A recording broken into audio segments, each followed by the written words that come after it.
Seria Regăsirea puterii interioare, ego-ul rănit, când orgoliul sabotează inima. Episodul 5. Când inima preia conducerea. Eliberarea de identitatea falsă. Există un moment în care nu mai poți continua cu aceeași mască, aceleași justificări, aceleași ziduri, aceeași rigiditate. E momentul în care ceva din tine, ceva tăcut, profund, nevăzut, știut, spune, nu mai pot trăi așa. Este vocea inimii, vocea pe care ai ignorat-o ani de zile, vocea pe care ego-ul a încercat să o acopere cu argumente, cu frici, cu control, cu imagine, cu distanță. Dar inima nu obosește, inima nu abandonează, inima nu tace. Ea doar așteaptă momentul în care ești pregătit să auzi. Când inima preia conducerea, nu te micșorezi, te întorci la adevăr, te întorci la vulnerabilitate, te întorci la autenticitate, te întorci la tine. Pentru că inima este singura parte din tine care nu are nimic de demonstrat, nimic de protejat, nimic de ascuns. Ego-ul spune, dacă mă deschid, pierd. Inima spune, dacă nu mă deschid, nu trăiesc. Ce se întâmplă când inima preia conducere? Ceva în tine se înmoaie, ceva se rupe, dar nu în rău, ci în bine. Se rupe zidul, nu pentru că nu era puternic, ci pentru că nu mai era necesar.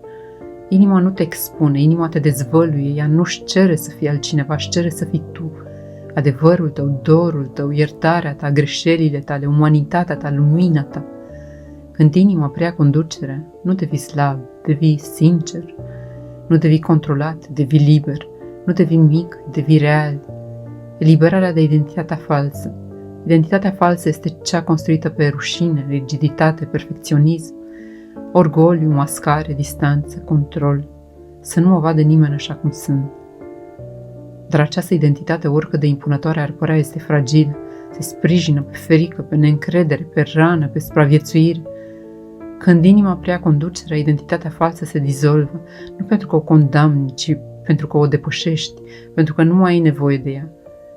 Când inima preia conducerea, îți permiți să spui, atunci am greșit, atunci m-am temut, atunci nu am știut, dar acum știu și asta mi-ajunge.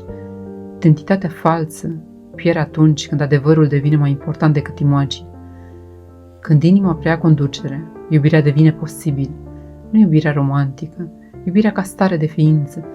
Când inima conduce, poți să ceri iertare, să spui adevărul, îți recunoști neputința, îți exprimi dorul, îți onorezi limitele, rămâi prezent, te întorci fără rușine. Pentru că nu mai trăiești prin ego-ul rănit, ci prin sufletul adevărat.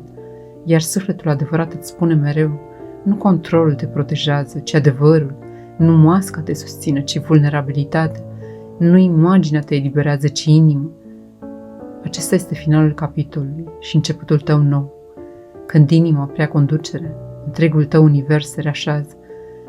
Nu mai lupți cu viața, curgi cu ea, nu te mai ascunzi, te revelezi, nu mai trăiești din frică, trăiești din conștiință, din adevăr, din iubire. Acolo se întoarce puterea interioară, acolo se întoarce demnitatea, acolo se întoarce liniștea, acolo te întorci tu la tine și acolo începe de fapt viața ta reală.